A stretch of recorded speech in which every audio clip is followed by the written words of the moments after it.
Hello,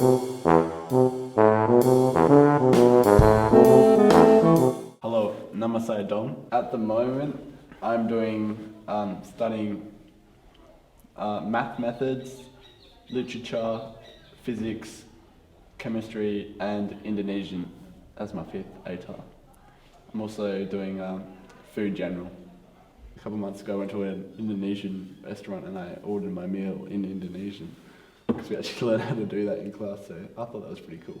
Hello, Namaste Harley. My favourite Indonesian song is Anything by Project Pop. I am currently in year 11, so only 2 more years to go.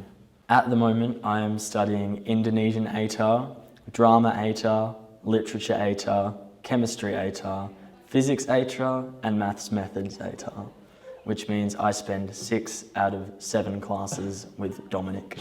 I've studied Indonesian since year 7, so that's probably now 4.5 years. I've been studying Indonesian since year 7, so I'd say that's about 4, maybe 4.5 years. Seperti Dom. I was doing reasonably well in Indonesian, and I really want to be bilingual.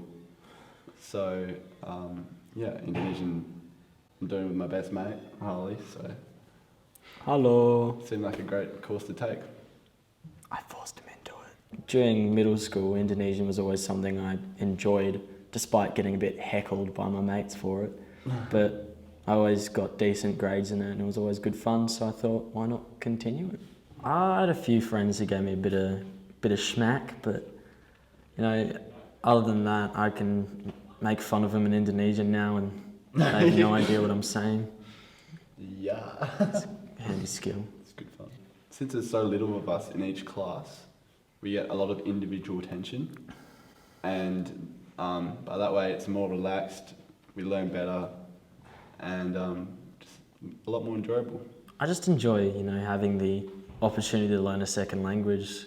Like most kids in Australia, either pass it off as something stupid or just don't get the opportunity to do it at all.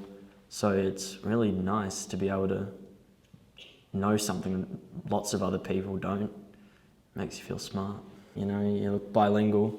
If people are choosing out of people from jobs, you could be like, oh, this guy did methods, but this guy did methods and also knows Indonesian. Like they're going to pick you first because you've got that extra skill and that commitment to knowing a language. I do both enjoy Indonesian and I feel like it also would be helpful, like looking good on my CV, allows me to develop skills that can help me out in a job. Learning about the culture and the language has shown me how privileged we are in Australia. It helps me appreciate different cultures and the difference between Australians and Indonesians and many others cultures around the world that I haven't yet come across. My advice to any students learning a new language would be have someone you can speak with and just keep on talking and conversing in the language. That's definitely the way to learn it and start thinking in the language. Apart from that, make sure you understand the basic rules of the grammar and vocab. But mainly, just speaking it. If I were to do middle school again, I suppose, and if I knew I was going to continue it, because I wasn't sure if I was going to continue, but I suppose I would have taken more time learning specific vocab, because now that I'm doing a more advanced course, the basic fundamentals are really what you need to, advance and continue on. When I'm older, I definitely want to go travelling to Indonesia, perhaps stay a couple of months over there, hopefully with my mate Harley, or Hello. anybody, and use my skills over there. After high school, I hope to continue using my Indonesian skills, maybe even visit Indonesia a few times, talk to locals, learn what it's all about. If I had the opportunity to go on a school trip to Indonesia, I would definitely jump on it, straight away, because firstly, it would be with my mates in the same class, and I definitely think I'd get a lot of benefits in terms of learning the language, since conversing is the best way to learn. And I definitely want to see the last two exchange students that were here, Budaya and Adit. Adit stayed with my family for 2 weeks, so I'd definitely love to see them again. If we were invited to go on a school trip to Indonesia, I would definitely be down for it, because you'd learn, me, Dom and I learned so much about the culture and the language just from having two people from Indonesia over in Australia. But if we went there, it would be a great learning experience. It would enhance our knowledge in both the culture and the language, and we just get a second idea of what it's really all about. For students learning a second language, I'd just say keep at it. Don't let anyone else say like, oh, why would you do that? It's stupid. Just be committed.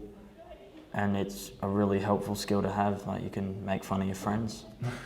They don't know what you're talking about, like I said earlier. Definitely do it now. If you do ever want to learn a new language, it's a lot easier to learn when you're young than when you're old. If you have no interest, I would not recommend doing it, because it would just be a chore. Like, it's fun if you are enthusiastic and like the culture and want to learn about it, but don't force yourself, because otherwise there's no point really. For me, learning Indonesian is unique because at our school we have, like Dom said, we have boys and residents coming over from Indonesia to come to the school for a bit, and it allows us to communicate with them on a different level than just English to English. My family friends have people from Bali over, so it also allows me to communicate with them in their own language, which is pretty cool. Indonesia is so close to Australia. We have definitely strong ties to Indonesia. And also it's helpful because if you're going on like a little family holiday, most people would go to Bali overseas. Like, you don't really hear many people saying, oh, me and my family are going to like Europe or something. Mostly it's like, oh, we're going to Bali for the holidays. I would say that if they want to do it, support them. And if they're leaning towards it, kind of nicely push them, because it is a very good experience, and I reckon most kids would enjoy it if they really got into it. Well, parents, force your kid to do it. Nah. Terima kasih, sampai jumpa. Sampai jumpa. Can we say have a fantastic day? I've really always wanted to do that. No, but not. No way. 3, 2, 1. Have a fantastic day. Come on, put a bit more enthusiasm. 3, 2, 1. Have a fantastic day.